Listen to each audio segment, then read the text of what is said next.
আসসালামু আলাইকুম। এটা দেখতেছি আমার একটা পুকুর। এটা মূলত আমরা এখানে মাছ চাষ করি। দেখছিলাম যে পোনা ফেলা মাছ মাছ ছাড়া দেখছিলাম।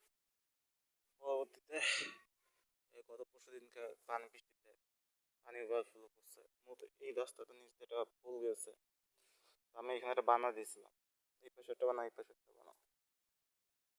এটা প্রায় এটা মূলত হচ্ছে যে আমাদের এলাকায় খাল বলে খালের মাঝখানে আমি বানা দিয়ে হচ্ছে মাছ চাষ করতেছিলাম।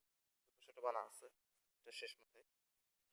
তো যখন পরশুদিন গতকালকে যখন দেখলাম যে পানি ওভারফ্লো হয়ে রাস্তা ভেসে যাওয়ার অবস্থা হয়ে গেছিল, তখন বানা উঠাই দিই।